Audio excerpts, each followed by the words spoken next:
Hi friends, எல்லாருக்கும் வணக்கம். இன்றைக்கி நான் வந்து நூடுல்ஸ், அதாவது வெஜிடபிள் நூடுல்ஸ் எப்படி செய்யலாம் அப்படின்னும் ப்ளஸ் வந்து சில்லி பன்னீர் எப்படி செய்கிறதுன்னு சொல்லி காட்டுறேன். இதுக்கு வந்து ஒரு கேப்சிகம் வந்து நல்லா பெரிய கேப்சிகம், அதை வந்து நறுக்கி வச்சுருக்கேன். அப்புறம் ஒரு கேரட் வந்து நீல வாக்கில் இந்த மாதிரி நீளமாக நறுக்கி வச்சுருக்கேன். கொஞ்சமாக இஞ்சி எடுத்து நறுக்கியிருக்கேன். கொஞ்சம் ஒரு 4-5 பல்லு பூண்டு நறுக்கியிருக்கேன். ஒரு பச்சை மிளகாய் வந்து இந்த மாதிரி நறுக்கியிருக்கேன். ஒரு பெரிய வெங்காயம் நறுக்கி வச்சுருக்கேன். அப்புறமாக்கா ஸ்ப்ரிங் ஆனியன்ஸ். இதுக்கு வந்து நம்ம ஆலிவ் ஆயில் தான் யூஸ் பண்ணிக்க போகிறோம். அதுக்காக இது. அடுத்து பார்த்திங்கனாக்கா நூடுல்ஸ் வந்து வெஜ் ஹக்கா நூடுல்ஸ் எடுத்திருக்கேன்.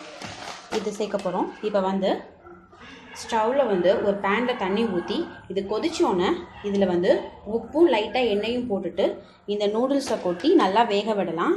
வேக விட்டதுக்கப்புறமா வடிகட்டிடலாம். அடுத்து நூடுல்ஸை வந்து அதில் போட்டிருக்கேன். தண்ணி கொதிச்சோன்னே இதோட ஒரு ஸ்பூன் எண்ணெயும் இதுக்கு தேவையான உப்பு கொஞ்சம் போட்டிருக்கேன். இப்போ இது நல்லா கொதி வரட்டும். அடுத்து பார்த்திங்கனாக்கா சில்லி பன்னீர் செய்கிறதுக்கு நான் வீட்டிலையே செஞ்ச பன்னீர் இதை வந்து நறுக்கி வச்சுருக்கேன். இப்போ வந்து இதுக்கு நம்ம நூடுல்ஸ் செய்கிறதுக்கு சாஸ்லாம் எடுத்துக்கலாம். இது வந்து சில்லி சாஸ் எடுத்திருக்கேன், வினிகர், சோயா சாஸ், இது 3 தேவை. அடுத்து கொஞ்சமாக டொமேட்டோ கெச்சப்பும் வேணும். அடுத்து பார்த்திங்கனாக்கா இது நல்லா கொதி வரட்டும். கொதி வந்தோடனே நல்லா வெந்துடட்டும். வெந்ததுக்கப்புறமா நல்லா இதை வடிகட்டிட்டு அப்புறம் சில் தண்ணியை வச்சு நல்லா அலசிட்டோம்னாக்கா அந்த மெழுகு அந்த மாதிரி இருக்கிறது எல்லாம் நீட்டாக போயிடும். அதுக்காக ஸோ நல்லா கழுவிட்டு நம்ம வடிகட்டி எடுத்து வச்சுக்கலாம், நல்லா ஆற வச்சுக்கலாம். அதுக்கடுத்து நம்ம வந்து நூடுல்ஸ் செய்கிறத பார்க்கலாம். அடுத்து 1 டேபிள் ஸ்பூன் 1.5 டேபிள் ஸ்பூன் போல் சோள மாவு எடுத்திருக்கேன். அதை வந்து தண்ணியில் கரைச்சி வச்சுருக்கேன்.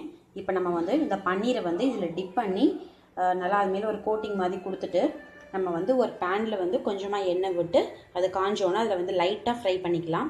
ரொம்பலாம் வந்து மொறுமொறுன்னு வறுக்க தேவையில்லை. லைட்டாக அது மேலே வந்து ஒரு கோட்டிங் வர அளவுக்கு மட்டும் லைட்டாக வறுத்துக்கலாம். இப்போது இதில் வந்து கொஞ்சமாக எண்ணெய் விட்டுக்கலாம்.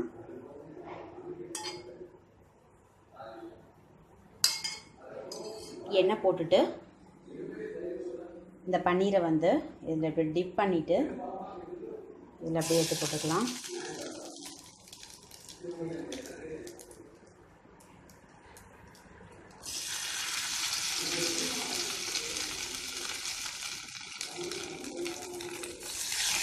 இது மாதிரி எல்லாத்தையும் போடலாம். இப்போ வந்து இது பன்னீர் போட்டாச்சு. அடுத்து பார்த்தீங்கன்னாக்கா நம்ம எடுத்து வச்சுருக்க நறுக்கி வச்சுருக்க இதுலேருந்து பூண்டு கொஞ்சம் எடுத்து இதோட போட்டுக்கிறேன். அடுத்து பச்சை மிளகாய் போட்டுக்கிறேன். அடுத்து இதோட கொஞ்சமாக வந்து வெங்காயம் வந்து இந்த மாதிரி குண்டு குண்டாக நறுக்கிக்கலாம். இதை வந்து நல்லா மிக்ஸ் பண்ணி விட்டுக்கலாம்.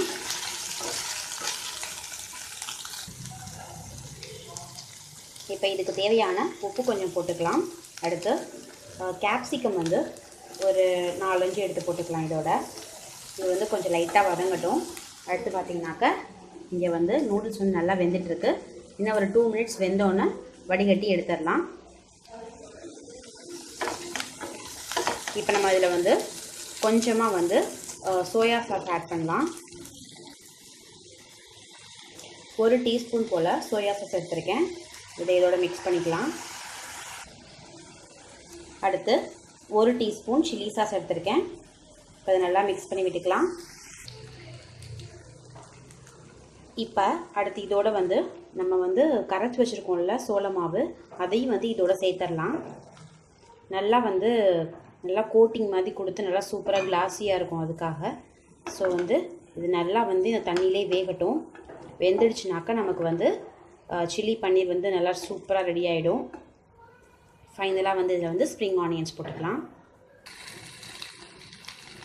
இப்போ நமக்கு சூப்பராக வந்து சில்லி பன்னீர் ரெடி ஆகிடுச்சு. இதில் ஃபைனலாக வந்து ஸ்ப்ரிங் ஆனியன்ஸ் கொஞ்சம் போட்டுக்கலாம். போட்டுட்டு ஸ்டவ் ஆஃப் பண்ணிடலாம்.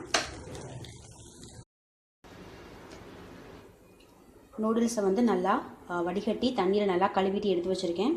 இப்போ வந்து ஒரு பெரிய கடாய் எடுத்து வச்சுக்கலாம். அதில் வந்து ஸ்டவ் ஆன் பண்ணிவிட்டு இதில் கொஞ்சமாக ஆலிவ் ஆயில் சேர்த்துக்கலாம். நார்மல் ஆயில் கூட சேர்த்துக்கலாம்.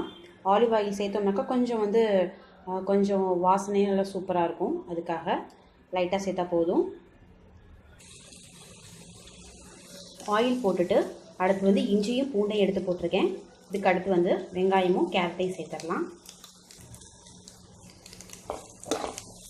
வெங்காயமும் கேரட்டும் சேர்த்துருக்கேன். இப்போ அடுத்து வந்து கேப்சிகம் சேர்த்துக்கலாம். ப்ளஸ் வந்து இதுக்கு தேவையான உப்பு போட்டுக்கலாம். இப்போ அடுத்து 2 டீஸ்பூன் சோயா சாஸ் சேர்த்துக்கலாம். அடுத்து 2 டீஸ்பூன் சில்லி சாஸ் சேர்த்துக்கலாம். அடுத்து டொமேட்டோ கெச்சப் கொஞ்சம் சேர்த்துக்கலாம். அடுத்து வினிகர் வந்து ஒரு 2 டீஸ்பூன் சேர்த்துக்கலாம். இப்போ இதை வந்து ஒரு 2 மினிட்ஸ்க்கு வதக்கிட்டு அதுக்கப்புறமா நம்ம வேக வச்சு எடுத்து வச்சுருக்க நூடுல்ஸை சேர்த்துட்டோம்னாக்க நமக்கு வந்து சூப்பரான வெஜிடபிள் நூடுல்ஸ் வந்து ரெடி ஆகிடும். இப்போ நல்லா மிக்ஸ் பண்ணி விட்டாச்சு. இது வந்து ஒரு 5 to 7 மினிட்ஸ்க்கு வந்து அப்படியே சிம்லேயே வேகட்டும். இப்போ நமக்கு சூப்பராக வந்து நூடுல்ஸ் ரெடி ஆகிடுச்சு. இதோட ஃபைனலாக வந்து ஸ்ப்ரிங் ஆனியன்ஸ் போட்டுக்கலாம். நல்லா சூப்பர் வாசனையாக இருக்குது. இப்போ டின்னருக்கு வந்து இன்றைக்கி நான் இதான் பண்ணியிருக்கேன். இது 2 தான் செஞ்சுருக்கேன். பிளேட்டில் வச்சுட்டு உங்களுக்கு காட்டுறேன். இப்போது பாருங்கள், பிளேட்டில் எடுத்து வச்சுட்டேன். நல்லா கலர்ஃபுல்லாக இருக்குது. சில்லி பன்னீரும் ரெடி ஆகிடுச்சு, நூடுல்ஸும் ரெடி. இன்றைக்கி டின்னர் நாங்கள் இதான் பண்ணியிருக்கோம். ஸோ இதே போல் நீங்களும் செஞ்சு பாருங்கள். உங்கள் கமெண்ட்ஸ் எங்களோட ஷேர் பண்ணுங்கள். மறக்காமல் சேனலை சப்ஸ்கிரைப் பண்ணுங்கள். நன்றி, வணக்கம்.